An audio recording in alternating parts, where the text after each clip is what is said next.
uh, Rasulullah yang memberikan peringatan. Rasul itu mengambil dari fungsi Al-Quran. Ya, wa min wadhifatil Quran di sini, gitu Ustaz ya. Wa min wadhifatil Quran tu'lamu wadhifatur rusul, ar-rasul, at-tablighiyah. Jadi pemberi peringatannya di sini adalah, tazkirahnya adalah dari Rasulullah di sini. Tapi Rasulullah mengambil kontennya dari Al-Quran. Begitu ya, tekanannya saja. Iya Ustaz. Ya. Berarti Rasul ini mubaligh ini penyampai tentang sesuatu yang orang-orang itu sebelumnya belum pernah tahu. Iya.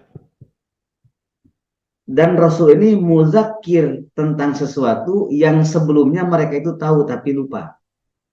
Iya.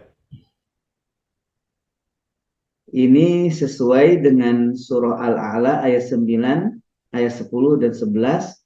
Fadzakir in nafa'atiz dzikra sayadzakkaru man yakhsha wa yatajannabuhal ashqa. Berikanlah peringatan jika peringatan itu bermanfaat. Berarti di sini in di sini artinya jika kalau habanake. In nafa'atiz dzikra sayadzakkaru man yakhsha wa yatajannabuhal ashqa. Sungguh akan mengambil peringatan orang yang takut kepada Allah dan akan menjauhi peringatan tersebut orang yang paling celaka.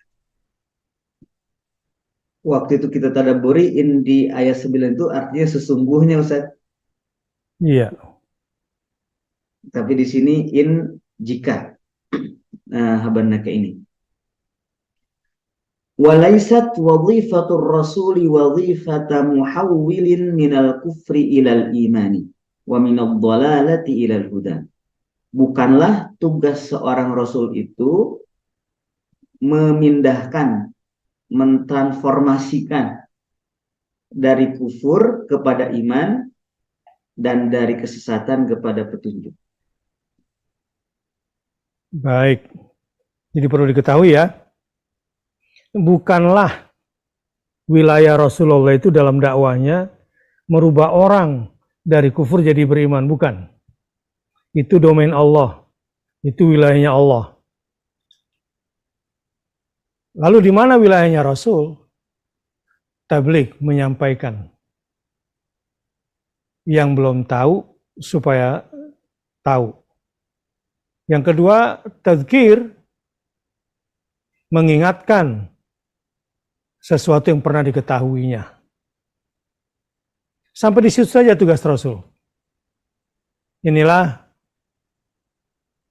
penguat makna faman syaa dzakarah.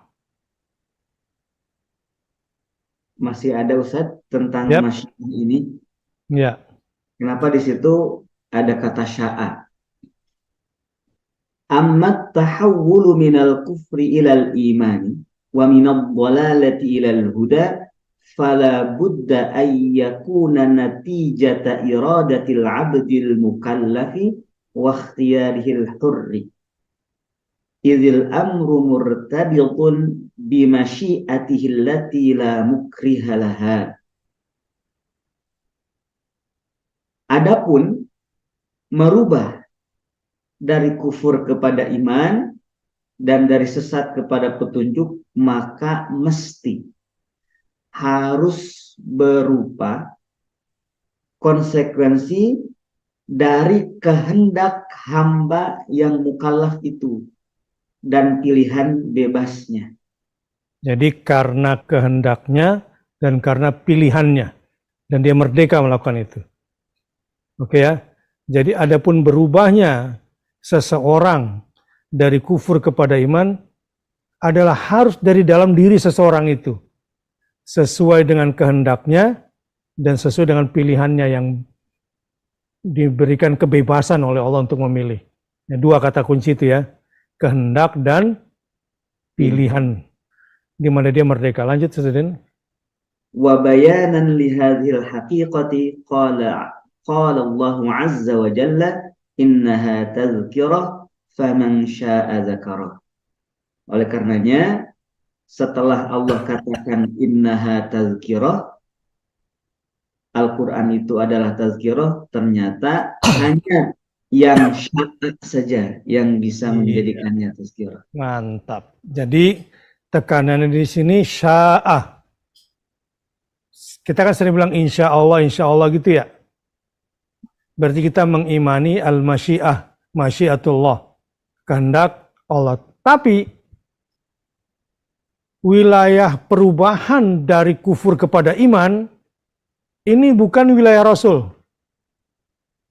Wilayah Rasul cuma memberitahukan dari tidak tahu menjadi tahu. Yang kedua, mengingatkan yang pernah diketahuinya. Terus gimana dong Ustadz? Merubah orang atau orang berubah dari kufur menjadi iman, harus ada unsur lainnya. Yaitu sya'a dzakara. Harus ada dua hal dari kata sya'a ini. Satu, keinginan dari dalam dirinya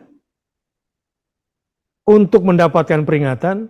Yang kedua adalah pilihan bebasnya. Jadi ketika udah punya kehendak itu, dia berhadapan lagi dengan pilihan bebas. Ternyata dia memilih untuk mengambil pelajaran dari Al-Quran atau dari Rasul. Nah itu baru bisa berubah.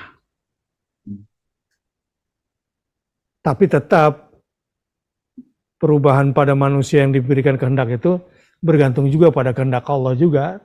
Nggak berdiri sendiri ya.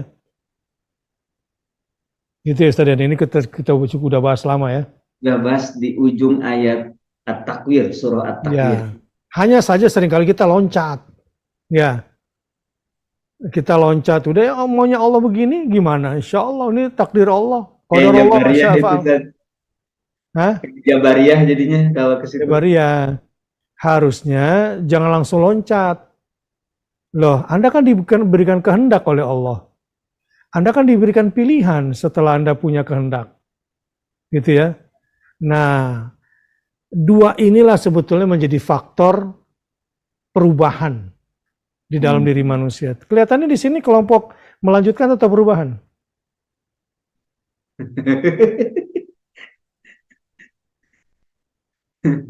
Dicandain. Yang gak usah diomongin juga udah tahu ya. Ustadznya juga gitu, gak usah diomongin juga udah ketahuan. Rupanya ayat perubahan gitu ya. Bagi manusia begini. Zakar Ustadznya ternyata perubahan itu. Jadi rupanya nanti saya kasih tahu sama tokoh ingin melakukan perubahan ini. Bukan kamu lah yang merubah. Iya. Jangan sombong kamu ya. Tapi kalau mau merubah, ada domain yang harus kita push di situ. Gimana rakyatnya mau punya strong desire, apa tuh? Punya keinginan kuat untuk berubah, lalu memilih untuk berubah. Nah, gitu ya. Iya, Ustaz. Cocok. Kalau dua ini berhasil dilakukan, maka betul ide perubahan yang kamu ajukan. Baik, nanti kita sampaikan Ustaz Deden. Iya Ustaz. Ya, kita jadi konsultan perubahannya. Menyampaikan Ustaz. Hah? Hanya menyampaikan kan, seorang Rasul hanya menyampaikan Ustaz. Tapi saya kira memang di situ bukan tugas dia, tugas kita lagi sih nantinya Ustaz Deden. Ujung-ujungnya iya Ustaz. Dia nggak akan ngelakuin ini. Karena mana perubahan dalam politik ya tetap sih sebetulnya political will yang kita tuntut kan. Saya ulangi ya. Makna perubahan dalam dunia politik kita nggak bisa menuntut spiritualitasnya.